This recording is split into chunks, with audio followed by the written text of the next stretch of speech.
They said it was a wedding fit for royalty, golden camels, diamond tiaras, and fireworks blooming over the Dubai sky. But the guest list had no room for the sister who once planned every celebration of their lives. That sister was me. I wasn't even sent a save the date. While they toasted without me, I booked a one-way flight to the Aegean coast where silence didn't mean shame. But when a TikTok clip from the wedding caught a slap of betrayal and my name trending, they suddenly remembered who I was. And it was too late to rewrite the aisle. The photo appeared on my feed while I was eating reheated lentil soup at my kitchen counter, still in my office clothes, hair twisted into a half-hearted bun face creased from a long day. At first, I assumed it was an ad. The kind that litters your screen with golden sparkles and cursive fonts over palm trees and soft desert haze. But then I saw the name. Bella Whitman. My sister. I blinked once. Then again. It was a wedding invitation, square-cut embossed in gold foil laid delicately atop a bed of cream roses. There was a translucent ribbon tied in a neat bow across the corner. The caption below the post read, "Can't wait for the Dubai magic," followed by champagne and camel emojis. The post came from Elise Monroe, someone we went to high school with. We hadn't spoken in years unless you count liking each other's dog photos on birthdays. I stared at the image, waiting for anything to make sense. The date was printed in ornate cursive, the 22nd of March. Less than a month away. Below it in elegant type were the names Bella Whitman and Thomas Green. I refreshed the post 3 times. My name wasn't in the caption. Not in the comments, not tagged anywhere. I scrolled through Elise's profile. There were more shots, luggage tags with gold calligraphy, a mood board of tan linens and white orchids, a close-up of a custom perfume bottle engraved with Bella and Thomas. There was no mistaking it. My baby sister was getting married in Dubai. And I hadn't even known she was engaged. I opened our family group chat, the one titled Whitman's Plus Thanksgiving 2017, because no one had ever bothered to rename it. The last message was from our dad 3 weeks ago, sending a blurry photo of his new grill. No mention of any wedding. I sat back, heart pounding. My ears rang. My face flushed hot, then cold. I called my mom. She picked up on the 4th ring, her voice cheery like I'd just caught her between yoga and boiling pasta. "Hey, sweetheart, everything okay? Is Bella getting married in Dubai?" I asked. There was a pause. The kind that stretches just long enough to confirm what you already suspect. Then the sound of a spoon clinking gently against porcelain. "Oh, that," she said like I'd asked if she'd remembered to water the plants. "Yes, she is." "Isn't it exciting?" I waited. Nothing more came. "I haven't received anything," I said. "Am I not invited?" Another pause, longer this time, a shift in her breathing. "Sweetheart, don't take it the wrong way. It's not personal. Bella just..." She wanted something small. Very curated. Close friends, inner circle. You know how she is. Inner circle. I could feel the words sticking in my throat. 40 people have already posted about it. That's not small. She sighed. "Leah, don't make this a thing. It's just one day. Let her have it. Just one day." Those 3 words landed like gravel in my chest. I knew that tone. I'd been raised on it. Soft dismissal dressed up as maternal calm. The kind that says, "Stop making this about you," without saying it out loud. I didn't argue. What was the point? I hung up, set my phone down carefully, and stared at the fridge door, blank and humming. The lentil soup had gone cold. My spoon was still in my hand, but the weight of it felt absurd. Heavy, ridiculous. That night, I lay in bed, wide-eyed, blankets tangled around my legs, and let memories slip in uninvited. I remembered Bella's 5th birthday party with the pony in the backyard. The pink canopy bed she got at 12. The semester abroad in Florence, complete with designer luggage and a blog called Bellissima Bella. I remembered asking to attend a summer design program at SAIC in Chicago and being told gently but firmly that college was expensive enough. That we should focus on what's practical. So, I worked. I stocked shelves at a fabric store and saved up for gas money. Bella posted cappuccinos and cobblestones from Italy. Over the years, I became the dependable one. The one who remembered anniversaries, booked restaurants for our parents' birthdays, bought thoughtful gifts, arranged flowers, and smiled when Bella showed up 45 minutes late in a designer jumpsuit. I was the background, the scaffolding, the person who got things done without asking for applause. And now my sister was getting married in a foreign country, surrounded by orchids and diamonds and whatever imported spectacle she dreamed up without even sending me a text. I wasn't angry. I wasn't jealous of Dubai or the Camels or even the dress fittings I'd undoubtedly missed. What I felt was smaller, tighter. The kind of ache that wraps around your ribs and stays there breathing with you. It wasn't the extravagance that hurt, it was being erased. I didn't call Bella.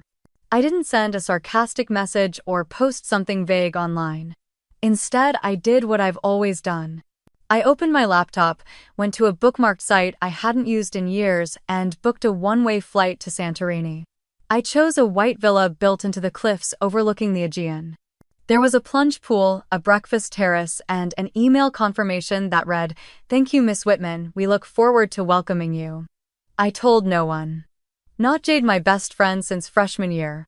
Not Monica, my assistant. Not even the group chat from design school. I packed light. A few dresses, 2 paperbacks, 1 pair of heels I probably wouldn't wear. I didn't have a plan. I wasn't making a point. I just needed to leave. Because if there was no room for me in my sister's perfect wedding, then maybe it was time I stopped leaving space for people who only saw me when they needed something. And somehow, in the quiet of my apartment with my phone screen still glowing, I realized this wasn't an escape, it was an exit. And for the first time in a long time, it felt like the right one. I flew out 2 days later, leaving behind a quiet Boston apartment and a week's worth of unanswered texts from colleagues asking if I was okay. I didn't respond. Not yet. My out-of-office reply was vague. Just taking some time. Back soon.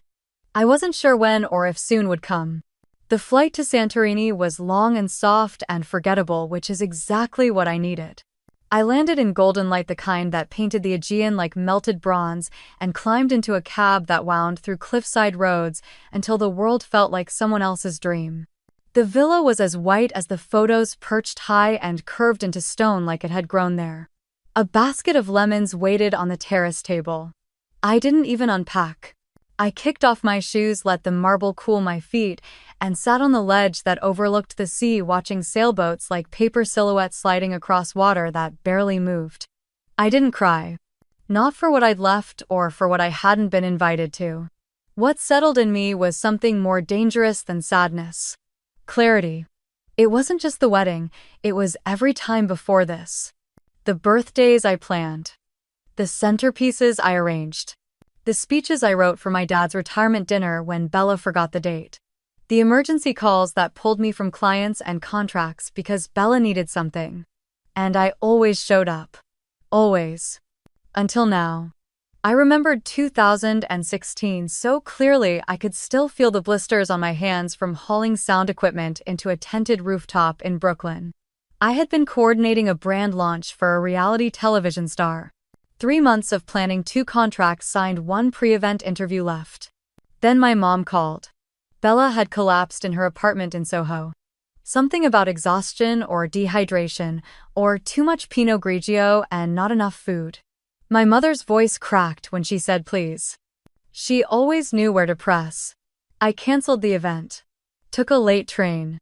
Saturday with Bella in an ER waiting room for 6 hours, holding her hand and listening to her complain about the fluorescent lights and the fact that her nails were chipped.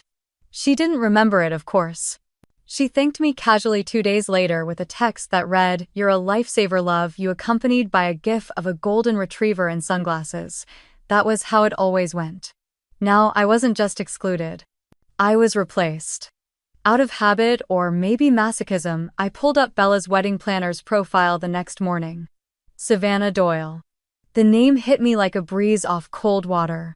We'd crossed paths. NYU class of 2010. She was one of those girls who always dressed like an off-duty model even at 8 a.m. lectures. Her projects were always polished, always just a little too familiar.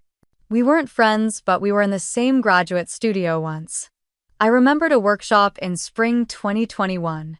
I had presented a mock luxury wedding concept for a client who ended up ghosting me. I never pitched it again, just filed it away in a hard drive I hadn't touched in months. Curiosity turned into something sharp. I opened my laptop, dug out the USB I kept taped behind the desk drawer, and pulled up the old folder.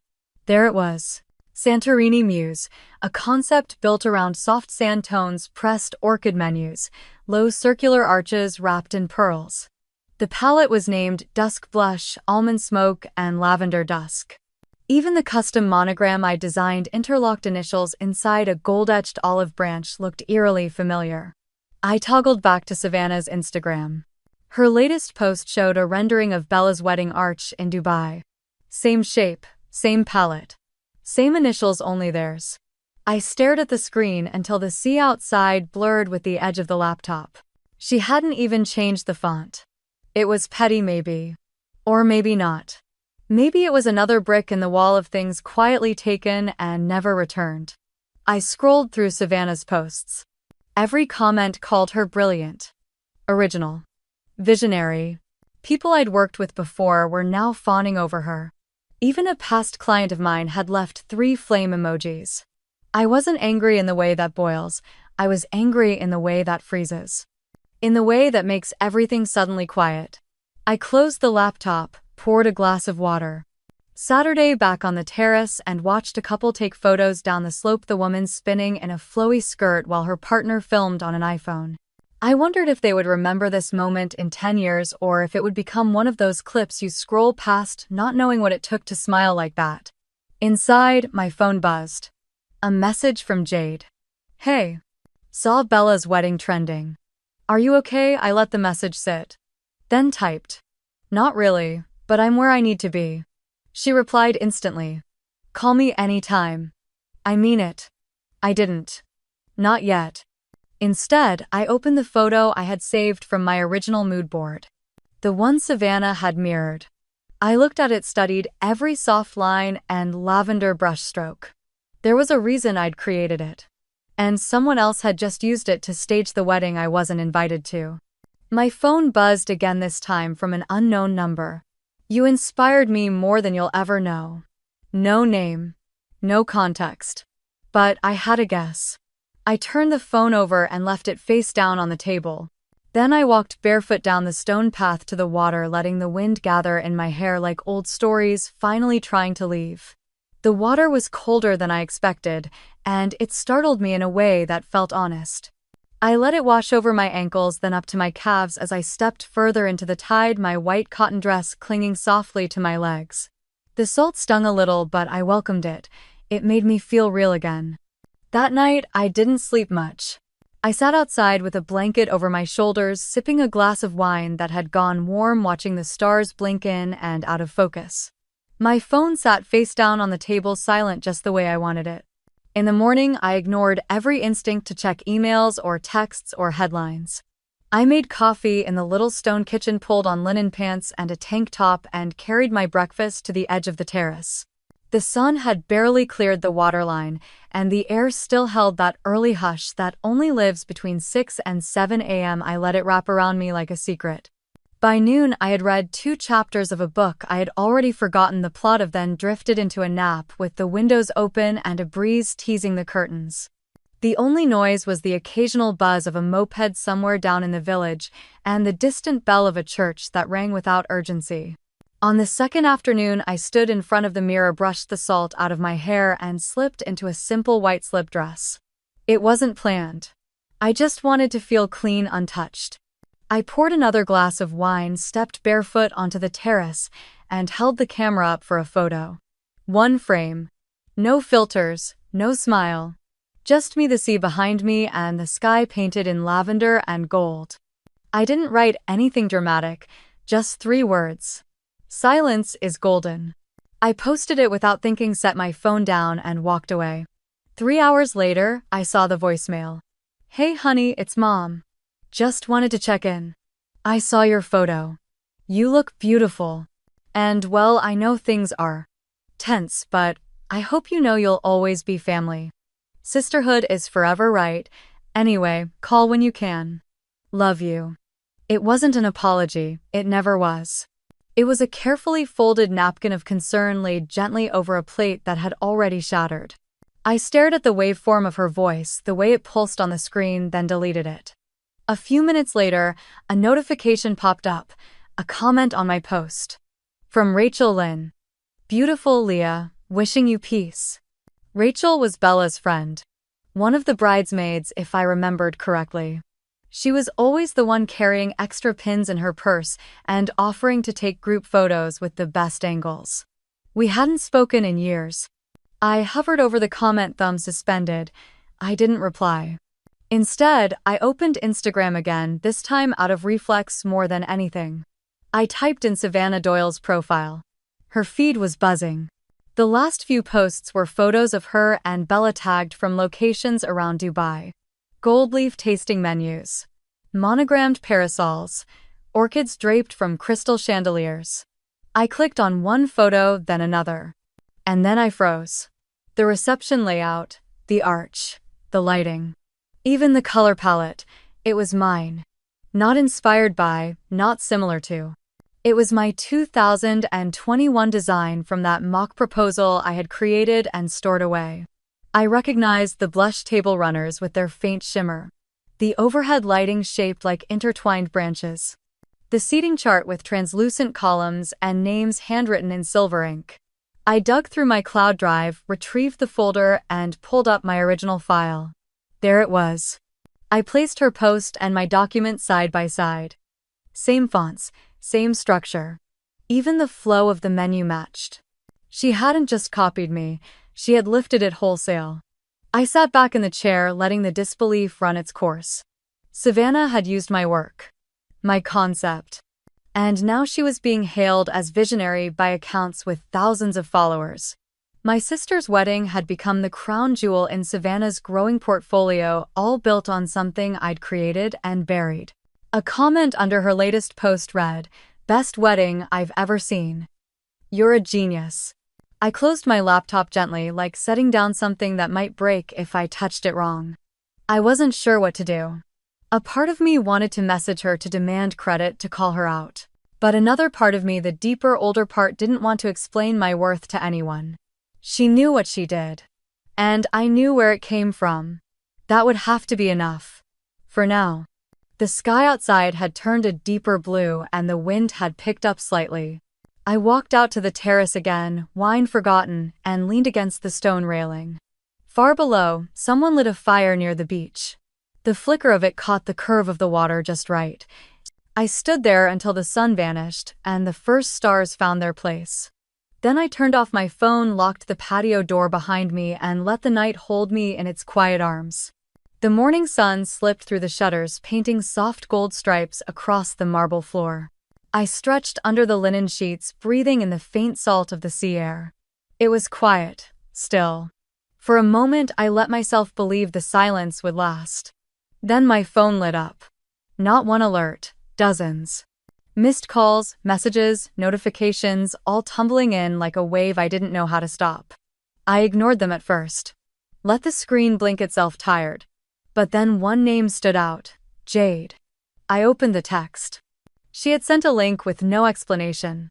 Just a single word, watch. The thumbnail showed fireworks exploding behind an arch of white roses. I hesitated, thumb hovering, then tapped it. The clip opened with a sweeping drone shot over a sprawling resort. Gold domes shimmered under floodlights. A string quartet played in the background, their sound barely audible over the applause as the camera zoomed toward a ballroom balcony. Guests in glittering gowns clapped, raised champagne flutes, some throwing rose petals in slow motion. Then, just as the drone panned slightly left, the music cut out. What came next wasn't part of any wedding highlight reel. It started faint but clear enough. A voice, breathless and angry. "You think I wouldn't find out?" There was a gasp. Then another voice, low, unmistakably male. It was a mistake. It meant nothing. A slap rang out, sharp and sudden. Gasps. Someone near the camera whispered, "Holy hell, that's Bella's bestie Savannah." Then Bella's voice, raw and broken, cut through it all. "You slept with her the week we did food tasting." And then silence. A moment of stunned, breathless silence. The video ended at 28 seconds. I sat frozen, heart knocking hard against my ribs. The wine glass in my hand tilted. I didn't even feel it slip until it hit the tile, shattering into pale shards. Red soaked into the hem of my dress, and I didn't move. Couldn't. I hit replay. The slap, the whisper. Bella's voice cracking open like glass under pressure. "You slept with her." My fingers shook. I scrolled down. The account that posted it was some wedding behind-the-scenes TikTok page. They hadn't even tagged Bella. The caption read, "Caught by Flycam, trouble in wedding paradise." The comment section was already on fire. Wait. Isn't that Thomas Ridgway? That's the Ritz Dubai Grand. I was there, Savannah Doyle. The stylist. I checked the timestamp. The video had been uploaded only 2 hours ago. I opened Twitter. 10 accounts had already reposted it, some with filters, others slowed down the audio, added subtitles. One even zoomed in on Savannah's face, then cut to a screenshot of her business profile, founder of Opal Events NYC. I scrolled, horrified and mesmerized, as the views ticked higher. 70,000. Then 84. Some user named @TruthUnfolding wrote, "Not Savannah sleeping with the groom. Girl, what happened to loyalty?" Another said, "Bella Whitman deserves better." You could see the betrayal hit her in real time. And there it was. Bella's full name trending. I covered my mouth with one hand.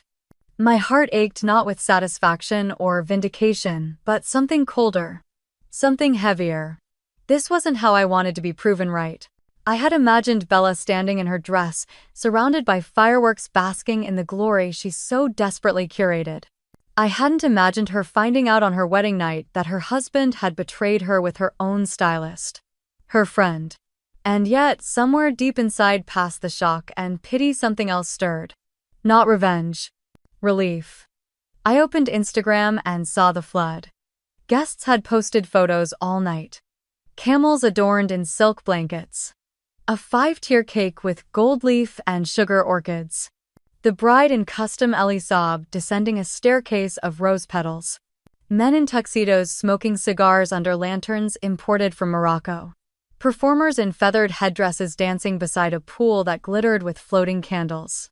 But none of them had captions that said anything about the fight. Not yet, only silence under gold. Then, at the edge of a video clip showing the end of the fireworks, I noticed it. Just for a second. In the corner. Thomas storming off. Savannah trailing behind him, heels in her hand. Bella standing still, arms stiff at her sides.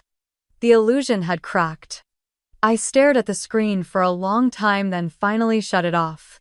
In the silence that followed, I picked up the pieces of the glass one by one and dropped them in the sink. My fingers were trembling. I didn't know what came next. Not for them, not for me. But I knew the show was over, the curtain had fallen. And for once I wasn't in the audience. I was far, far away. And for the first time in years, I didn't feel left out. I felt spared. By morning, it was everywhere.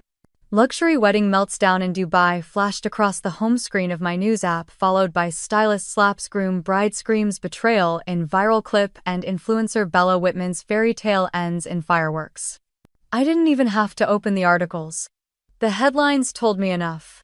I made coffee without checking my phone again. Poured it slowly, like if I moved gently the world would stop spinning. Outside the villa, the Aegean sparkled with that impossible blue. Santorini stayed beautiful. Oblivious. Like the sea didn't care that someone's perfect life had just burst into glitter and smoke. But by midday, I caved. I tapped into the trending tag number Dubai wedding disaster. The video had evolved. What started as one shaky clip had now turned into a full cinematic montage. Multiple angles. Guests had shared different views of the fight. Someone had subtitled it in Spanish. A wedding planner on TikTok stitched it with her reaction. Another guest, apparently seated behind the bridesmaids, posted a reel with a caption that read, "That's what happens when you book love like a luxury venue." I kept scrolling. Savannah had deleted her Instagram entirely.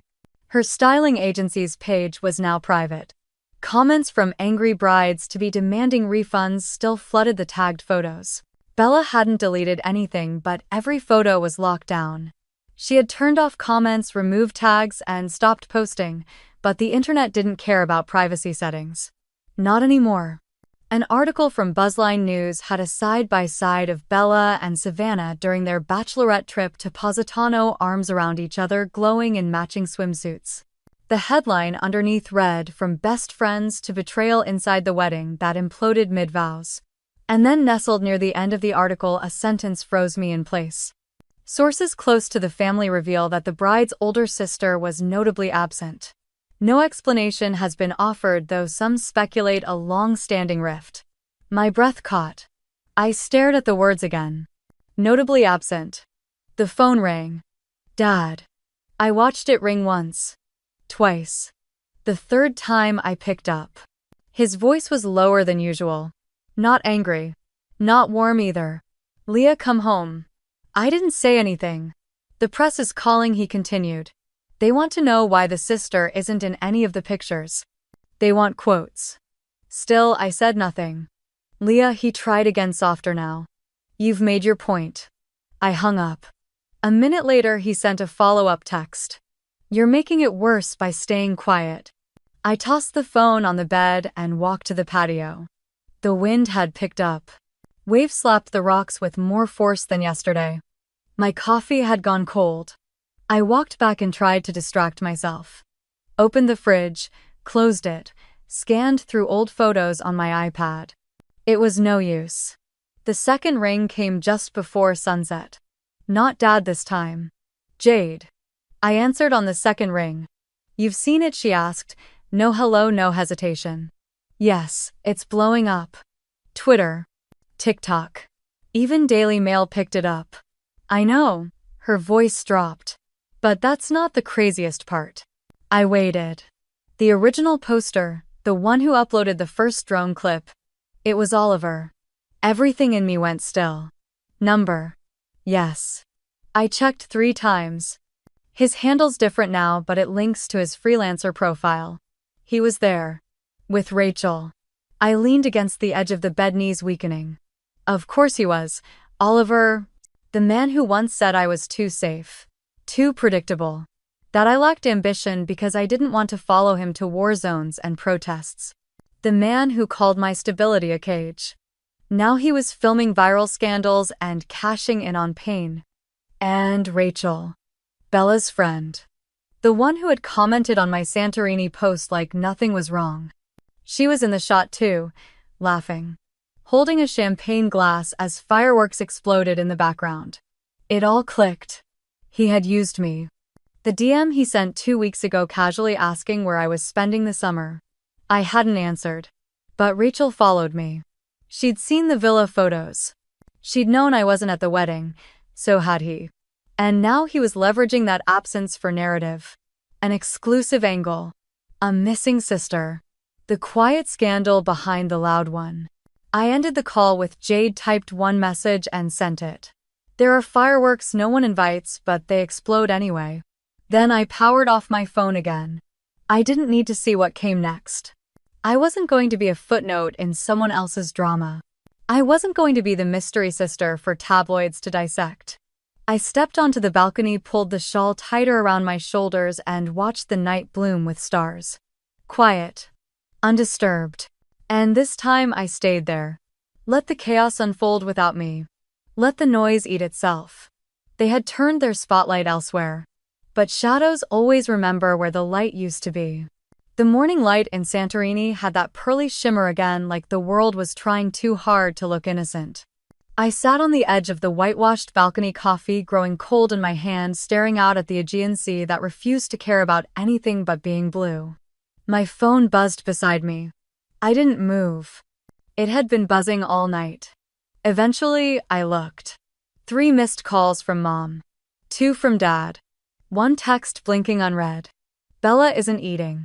She's barely speaking. Only you can calm her. I didn't reply. Not yet. Instead, I opened a different app. Google Maps. I typed in the address I'd memorized before I ever learned multiplication. The house on Las Palmas Drive in Santa Barbara. Grandma Eleanor's house.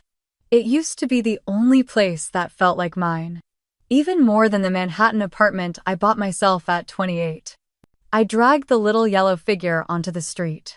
The image loaded slowly pixel by pixel until the house appeared. Except it wasn't a house anymore. The red-tiled roof was still there, so were the roses along the driveway. But the sign out front said Marlowe and Company Interiors. The front porch had been replaced with double glass doors and the blue shutters were now some shade of expensive charcoal. Cold. Commercial. I zoomed in. Through the glass I could see a chandelier I didn't recognize. Mid-century chairs on display. Abstract paintings in pastels. They had turned my grandmother's house into a luxury furniture showroom. And they hadn't told me. Not in 2019 when Grandma passed and left everything to Dad for the family. Not when he promised Bella would just rent it for a while finishing her interior design program. Not when I asked if we should keep the place as a family home. And certainly not when they sold it off and used the money. I had found out only 2 days ago during a phone call I hadn't even meant to answer. Dad had called. The second I picked up, he didn't even ask how I was. He just said in a low, exhausted voice, "We had to. For the wedding. For the wedding. The one with camels, diamonds, imported caviar, and fireworks over Dubai. That wedding." I remember holding the phone and blinking like he had spoken in another language. "You sold Grandma's house to pay for Bella's wedding." His silence told me more than any apology could. Then, like some panicked attempt to rewrite the past, he added, "We thought you'd understand. It was important for Bella. For her reputation." I had hung up before I could say something I wouldn't regret. Now 2 days later, I stared at the screen showing my childhood sanctuary as a place that sold velvet ottomans and curated rugs. The doorbell rang in my villa. I didn't move. A moment later my inbox pinged. An email subject line urgent. Family statement request. It was from a lawyer. Not mine. One retained by my parents for family matters. The message read, "We strongly recommend you release a brief statement regarding the recent social media circulation of wedding footage. A show of unity will protect the family's public image. Your silence is being interpreted as passive endorsement of rumors." I stared at the screen. Reread it, then read it again. A show of unity. Not an apology. Not a thank you for everything I did for this family. Just an expectation that I would fix their mess. Again. My chest tightened. Not from sadness, not even from anger. From the absurdity. They excluded me from the wedding. They took what was meant for me and turned it into fireworks for Bella. They let someone else steal my ideas, my mood boards, my reputation. And now when the glitter settled into dust, they needed me to clean it up. I opened my phone and scrolled to another message. This one from Aunt Carol. Sent just after the news broke. "Don't come back yet, Leah. Let them sit in it. Let them learn what absence tastes like." That was the thing about Aunt Carol. She never said much. But when she did, it landed. I pressed my hand against my chest not for drama, but because something inside felt like it had shifted. Like a book quietly closing. I wasn't going back. Not to smooth things over. Not to be the grown-up. Not to make Bella eat. They had sold off more than real estate. They had sold off my place in the family. And the return policy had expired the day they erased me from the biggest moment of Bella's life. I walked to the kitchenette and poured myself another cup of coffee. This one I intended to drink. Outside, the breeze danced across the patio like it hadn't read the headlines. Like it didn't know that across the world journalists were dissecting 28 seconds of scandal trying to decide who the real villain was. I didn't care. Let them try to guess. Let them wonder why the sister wasn't in any photos. Let them try to contact me. I wasn't hiding, but I wasn't saving them either. And when the wind swept through again warm and steady, I smiled to myself and thought I have nothing left to lose, and that makes me very dangerous. They called it a wedding of the decade. But behind every picture-perfect angle, every floral arch, and every sparkle on the champagne glass, there was a question that refused to go away. It started small, almost like a whisper. A few curious comments under Bella's Instagram photos. A thread on Reddit with a clickbait title, "The Mysterious Absence of the Bride's Sister in a $2.8 million rupees Dubai Wedding." Then someone uploaded a zoomed-in clip from the rehearsal dinner footage, clearly showing a seat with my name card crossed out with black ink. That clip went viral. Hashtag #WhereIsLeah started trending by noon the next day. At first I ignored it. I didn't want to feed it. But curiosity is a tricky thing. It slips into your silence. I opened TikTok and found myself spiraling through strangers dissecting my life like an episode of a drama series. One girl was lip-syncing to my mother's voicemail, acting like it was from her own mom. Another stitched clips of Bella crying in a car mashed with paparazzi photos from the wedding and screenshots of my now private Instagram post. Silence is golden. Then came the YouTubers. One of them, a woman named Cassidy Sloan, who specialized in celebrity gossip and family fallouts, released a 30-minute video titled "The Sister Who Was Erased," a deep dive into Leah Whitman's disappearance. She had no real facts, just speculation, but the comments exploded. One viewer claimed to be a hotel staffer in Dubai and said they overheard a fight involving the groom and an uninvited American woman with a calm voice and dangerous smile. That wasn't me. I wasn't even on the same continent. But the myth of me had already grown teeth. It felt absurd, surreal, even to watch a version of myself go viral. To be turned into a symbol, a headline, a narrative arc. And yet, as strange as it sounds, I didn't feel invaded, I felt seen. For the first time, people were asking questions I had buried for years. Where was Leah? Why wasn't she at the wedding? Why didn't Bella or her parents acknowledge her? Jade was the only one who asked if I was okay. She called me late at night, her voice low and warm through the receiver. I could hear her rustling under a blanket like we were teenagers again, sharing gossip past midnight. "You good?" she asked. I laughed. A short, sharp sound.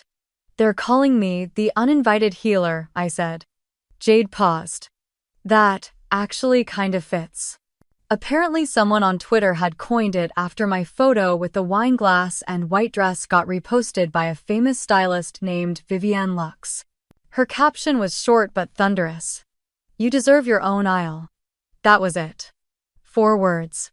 But they split the internet in two. Suddenly fashion blogs were speculating about my style, saying it was understated elegance.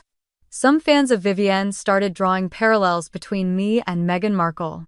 Others compared me to Emily Dickinson, a woman invisible in her time, yet whose silence held entire galaxies. I didn't reply to any of it, but I read every word. There was something dangerously soothing about being erased and then rewritten by strangers.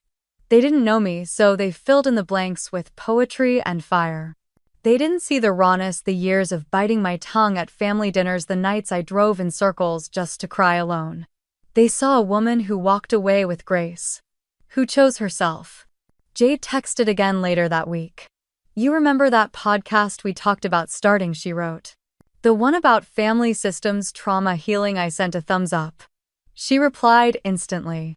"I'm recording the first one tomorrow. Want to be my anonymous guest?" I hesitated. I hadn't spoken publicly about my family in ever.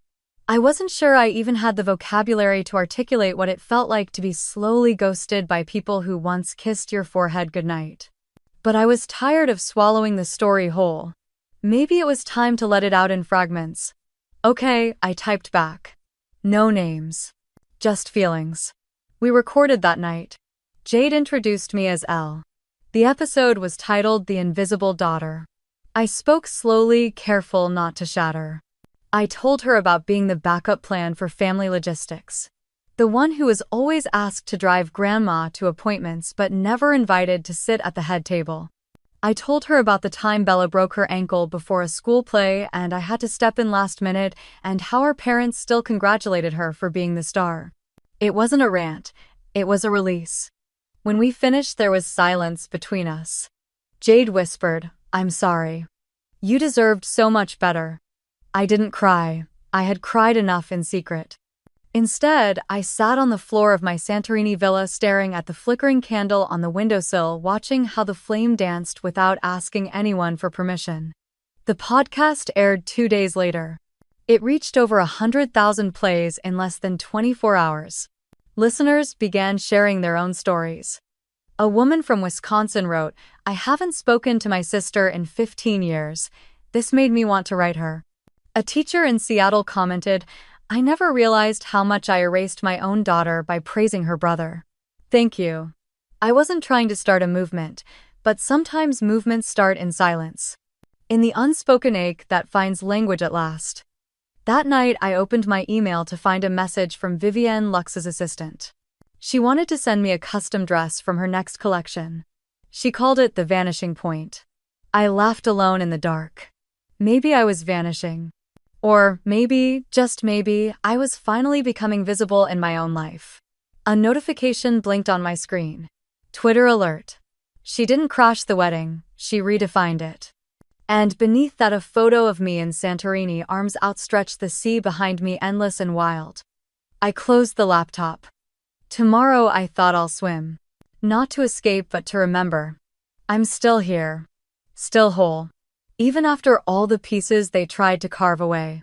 And maybe, especially because of that, I didn't rush to check my phone the next morning.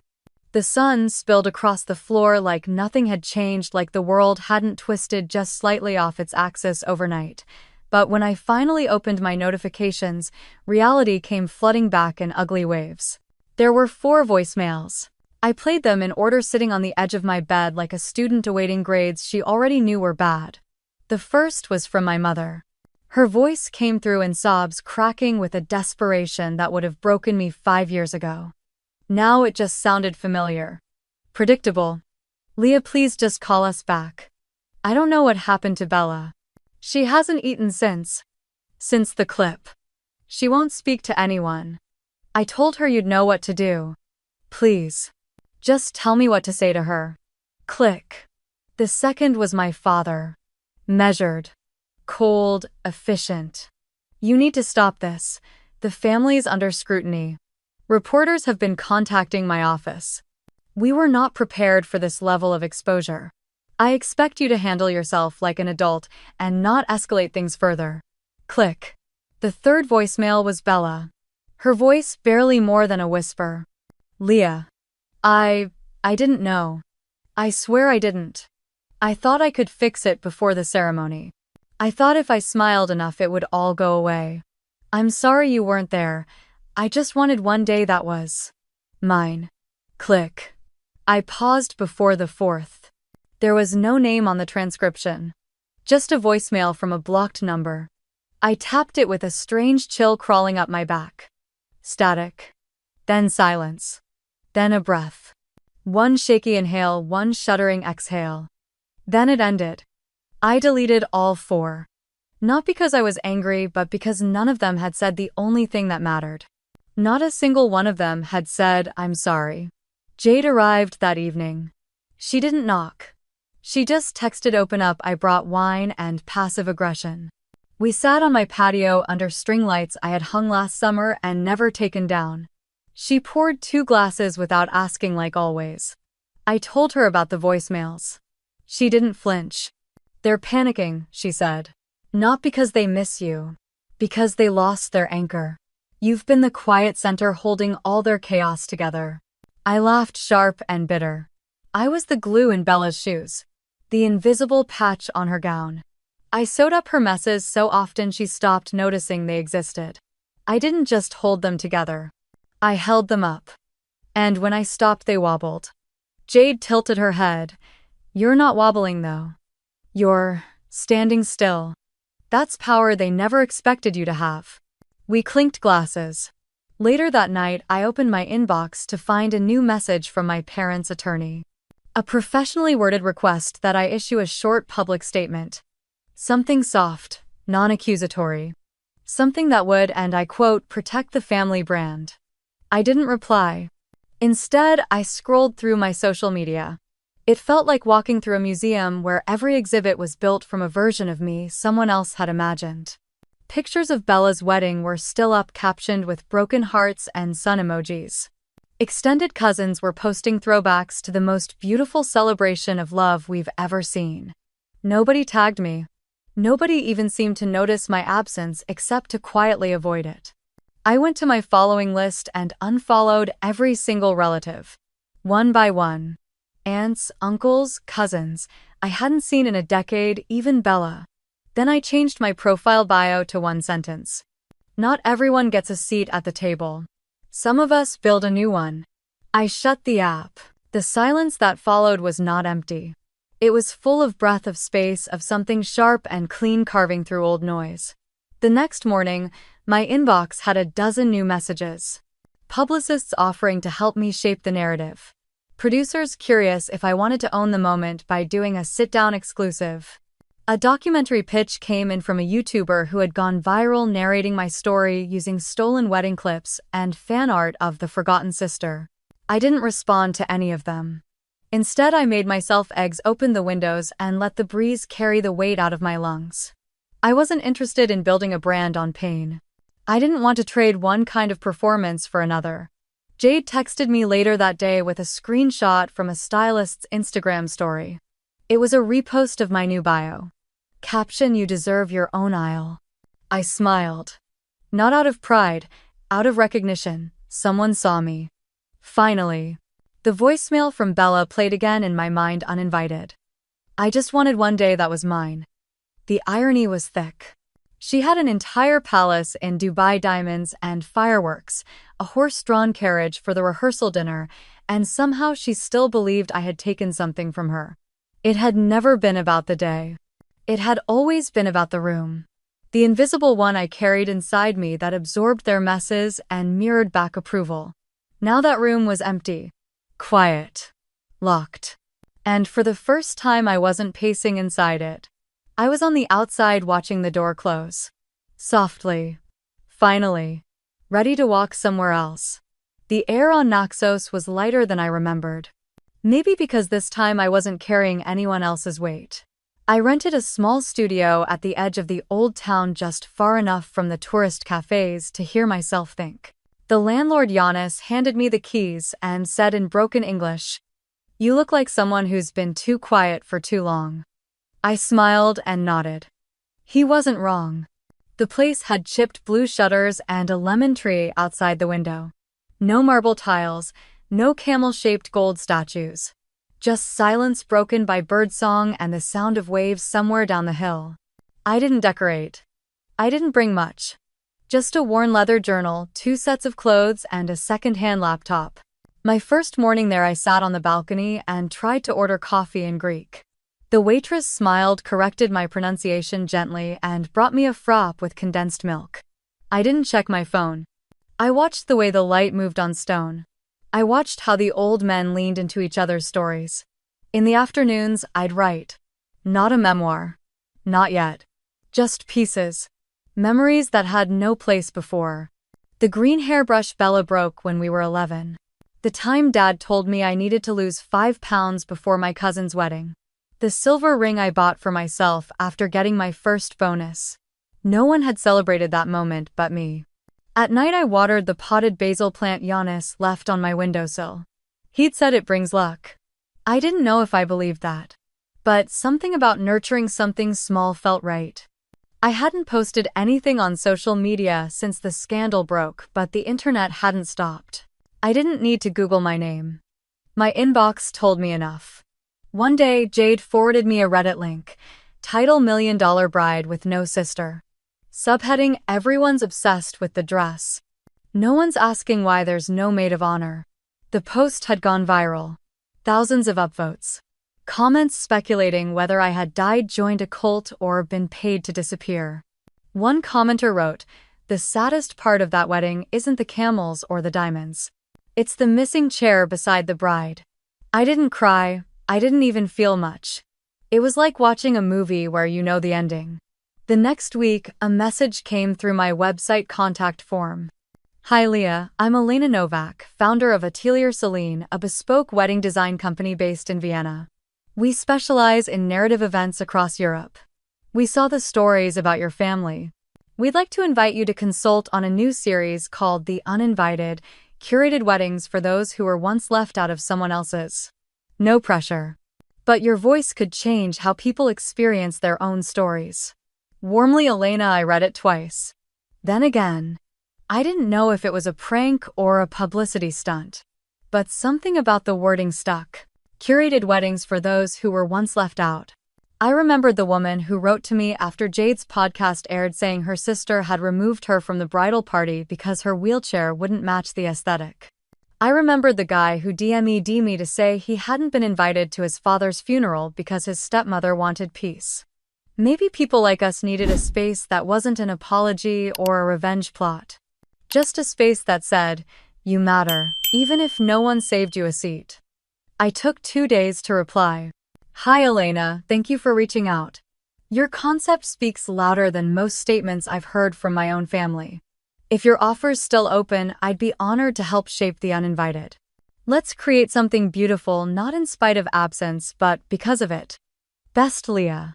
The next morning, she replied with a Zoom link, a calendar invite, and a list of event dates across Europe.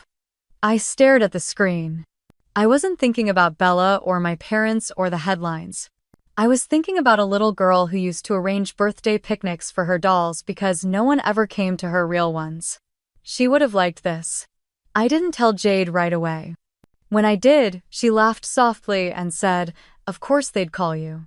No one understands the value of a seat at the table like someone who's been standing in the hallway her whole life." We clinked glasses on my balcony that night, a half bottle of local white wine between us. "Do you think they'll hate it?" I asked. "They might," she said. "Or they might pretend it doesn't exist. But either way, they'll hear about it." The next morning, I opened a fresh document. Title: The Uninvited Manifesto. First line: "You don't need to be included to be real." That was enough for now. The wind picked up through the olive trees. I poured myself another coffee. This time I said please and thank you in Greek without needing to look it up. No one had saved me. But no one could erase me either. And maybe for the first time I wasn't writing for them. I was writing for the ones who never got the speech. Never got the closure. Never got the aisle. But still walked anyway. Bella's name popped up in my inbox just after sunrise. The air still smelled like salt and jasmine. I was sitting by the open window, coffee cooling in my hand as the subject line glowed "For you." I stared at it for a long while. Not with dread, not even curiosity. Just patience. Like watching the tide roll in. I knew it would come eventually. That someday she'd have something to say. I just never expected it to come dressed like this. Inside the message was short, measured, almost careful. "I used to think you'd always be there no matter how much space you were given. I thought you were a constant, not a choice. But you were. You are. And I made the wrong one. I'm sorry." There were no paragraphs, no punctuation aside from the final period. It felt less like an apology and more like a woman typing fast between meetings, deleting words she wasn't brave enough to leave in. I didn't write back. That afternoon my phone rang with a number I hadn't seen in months. I let it buzz twice before answering. "Hi, Dad." The pause on the other end was longer than expected. Then came the low, grainy timbre of Robert Whitman's voice, older somehow. Or maybe it was always like that and I'd just forgotten the weight it used to carry in a room. "Your mother's been quiet lately," he said. "She's been walking the beach in Santa Barbara every morning. Says she's listening for your voice." I didn't say anything. We saw the video. The speech. The campaign. The consultant job.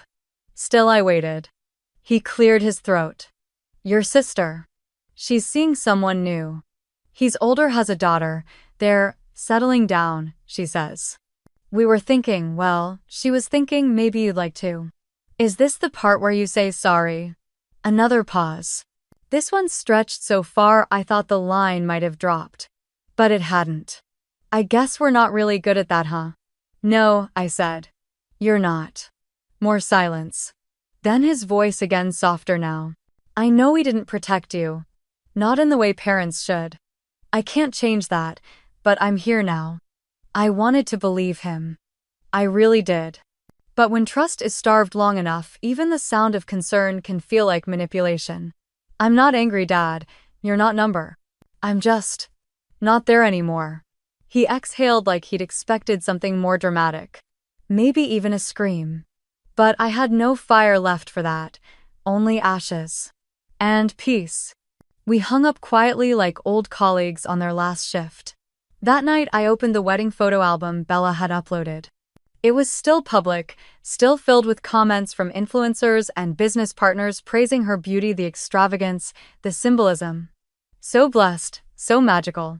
A dream come true. Page after page of curated perfection. Gold-threaded veils. Tablescapes draped in orchids and moonstone. That ridiculous camel making its awkward debut during the reception. And then I saw it. One wide-angle shot of the ceremony taken from the altar's edge looking out toward the guests. I zoomed in. First row, second, third, all the way back. I checked the aisle. Every seat accounted for. There was no empty chair with a name card. No symbolic gesture. No space left open for the sister who raised her, who chose her shoes, who taught her how to braid her hair. She had never expected me to show up. She hadn't even pretended. And for the first time since that day in the hotel room, I smiled. Because there it was. The quiet proof I didn't need an apology to understand. They never saved me a seat. I just stopped begging for one. Outside, the wind picked up, sweeping through the lemon trees by my window. I stepped out onto the balcony, phone still in hand, and looked out over the bay. Naxos shimmered in soft golds and blush like it was wrapped in silk. A few locals waved from the bakery across the alley. A small girl ran by holding her mother's hand, pointing excitedly at something behind me. Maybe a bird. Maybe nothing. I stood there a long time, letting the air undo knots in me I hadn't known were still tight. Later that week, I got a small parcel from New York. No return address. Inside was a photo of me and Bella as kids standing in the kitchen of our childhood home, flour on our cheeks, pizza dough hanging off the counter. On the back, written in shaky cursive, was one sentence. You were always the one who stayed after everyone else got tired. No signature. No explanation. I pinned it to my fridge with a magnet shaped like a dolphin. That night, I set my email signature to a single line. The seat was never empty. I just wasn't there. And it was more than enough. I bought the paper from a little stationery shop tucked between a tailor and a fruit stand, barely wide enough for two people to pass shoulder to shoulder. The woman behind the counter had salt and pepper hair tied back in a clip and offered me 2 fountain pens to try. I picked the one with the slower ink. Back at my apartment, I cleared the small wooden desk by the window. I lit a candle without scent, opened the window just enough to hear the waves brushing the rocks below, and sat down with the paper. Dear Bella. Or maybe not Bella, maybe this is to someone else entirely. Someone who used to wear my sweaters without asking. Someone who remembered exactly how I liked my grilled cheese, burnt edges, extra tomato. Someone who once spent a whole Saturday teaching me a dance routine she never let anyone else see. This isn't a letter you'll receive. That's not the point. It's a note to the version of you I used to know. Or maybe to the version of me that still thought you were coming back. I remember when you called me from the JFK bathroom the day before your Paris presentation. You were 24, knees pulled up on the counter, sobbing because Mom had said you sounded tired. I skipped a meeting and caught a red eye. Held your hair back while you cried. Walked with you through Les Marais the next morning until you could smile again. You never mentioned that trip in your interviews. But I remember. I remember the birthdays you never forgot, not just mine, everybody's. Camels, Taple Brie. You sent cupcakes to my coworker Diane when her cat died and you hated cats. You left notes in our cereal boxes scribbled on sticky pads shaped like stars. Smile. You are someone's entire universe. You wrote it for me once. But I saw the same message in 3 other boxes later. I didn't mind, we all needed it. I remember the time you paused your move to California because Dad had a heart scare. You packed your car 3 times and unpacked it 3 more. You stayed because you believed showing up was what good daughters did. I admired you for that. Even if it meant you stayed for people who forgot your birthday that year. You used to fear silence. You'd fill every pause with a joke, a hum, a question, anything. I think I learned to be quiet just to balance you out. You'd ask if I was mad. I wasn't. I just liked leaving space. I remember when I started shrinking. Not in height but in volume. At holidays. In planning. In group chats. You took the lead and I let you. You had sparkle. I had steadiness. And we told ourselves that was balance too. But I see now it was erasure. A slow, careful unwriting. I forgave you 100 small things. The borrowed dress you never returned. The way you took credit for my dessert recipe at Thanksgiving. Even that time you joked about my budget lifestyle in front of your clients. I let them go. I let so much go I thought maybe I was the problem. But then came the wedding. And suddenly I wasn't on the list. I wasn't part of the story. Not even a name card in the back row. That's when I stopped writing the script you expected me to follow. That's when I found my own pen. I paused. The ink had pooled slightly at the corner of the paper the way tears do when you blink too slowly. I folded the letter in thirds, then unfolded it. I read it again. Not aloud. Just slowly to myself. It wasn't rage that filled me. Not grief either. Just recognition. I walked barefoot down the narrow street to the rocky edge where the ocean met the cove. The air had cooled and a few stars blinked between the moving clouds. The letter was warm in my hand, edges curled from the breeze. There was no one around. Just the tide steady and unbothered and the faint sound of a fisherman's radio playing something old and soft in the distance. I didn't bring matches. I didn't need ceremony. I lit the paper with the end of the candle I'd carried down in a mason jar. The flame licked the corner slowly, almost hesitant. Then it took curling the page into bright orange edges and gray ash. I held it until I couldn't, then let the rest drift into the wind. It scattered like petals. The sky didn't change. The water didn't cheer. But inside me something exhaled. I sat on the low wall facing the sea, pulling my knees up to my chest. I watched the last of the ash dissolve, carried off into the dark. Then I whispered into the wind, not loud, not desperate. Disappearing makes a sound too. You just have to know how to listen. I stayed until the candle burned low and the stars pulled their quiet net across the bay. Then I stood up, shook the wax off my fingers, and walked home. Not to forget, but to continue. And in continuing, I chose something I never knew I could before. I chose not to be needed.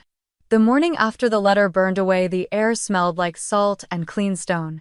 I walked down to the cove before the fishermen had finished loading their nets and sat on the bench that curved toward the sea. A couple passed by slowly, their steps deliberate and careful on the uneven path. They wore matching sun hats and shared a coffee in a paper cup. The woman smiled at me and paused. You live around here. Her voice was kind, curious, the way people ask when they want to believe you're part of something gentle. I smiled back.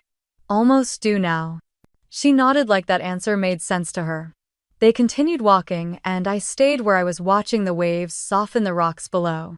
I had no reason to be anywhere else. That night I cooked dinner for myself with no occasion to celebrate. Just roasted vegetables, warm bread, and one glass of wine. I played music that didn't ask anything of me. No lyrics, just sounds that knew how to stay in the background. Then I turned off the lights and sat on the small terrace as the stars began to claim the sky. My phone buzzed once. Bella. Her name alone no longer sent a shock through me. Just a quiet kind of notice, like rain brushing against a window. I didn't open the message right away. I let it sit there while I watched the moon rise like a paper lantern in slow motion. Eventually, I read it. I'm getting married again. If you don't come, I'll understand. That was all. No explanation. No apology. No invitation, really. Just a single sentence folded like a truce inside a text bubble. I looked at the screen for a moment longer, then locked it. I placed the phone face down beside my empty glass and let the silence return. I didn't feel anger, not relief either. Just stillness. The kind that doesn't need to be named or shared. I lifted the glass again, catching the reflection of stars on its rim. I wasn't toasting to anything in particular. Just the fact that I had made it through, that I was here. Whole. Quiet. Alive. I think I finally came home to myself. Not to a house or a city or a family name, but to a rhythm that belonged only to me. To mornings without panic. To days not shaped by someone else's expectations. To evenings like this one where peace wasn't borrowed, it was mine. The emails from Bella stopped after that. No follow-up. No photos of the wedding. No news through mutual friends. It didn't feel like a missing piece anymore. Just something I had once carried and set down. The studio in Naxos turned into a real home. I painted one wall a soft olive green and bought a secondhand bookshelf from a neighbor who taught yoga in the mornings. I grew basil in a pot out front and learned how to make perfect hummus without measuring anything. A few of my essays started gaining attention online. Not viral, not loud, but honest. And readers wrote back. One of them, a woman in Vermont, told me she played my words aloud to her sister after 10 years of silence. She didn't say if they spoke again, but she said they cried together. That was enough. Sometimes I passed by the old photo stores, the ones where tourists printed beach pictures on canvas. One of them had a family portrait in the window. Parents in linen, kids matching. The oldest daughter stood slightly apart like she was added in last minute. She smiled, but her eyes looked somewhere else. I wondered if she had also been erased at one point. Or if she was the one doing the erasing. I didn't write her story. I didn't need to. Instead, I walked further down the coast that evening, past the restaurants and the little shops that sold hand-woven bags and olive oil soap. I sat near the edge of the rocks where the lights didn't reach and the sea was just sound, waves pulling and releasing. Over and over. A breeze lifted a strand of hair off my face. I closed my eyes. To anyone out there listening, maybe you've been written out of someone else's story.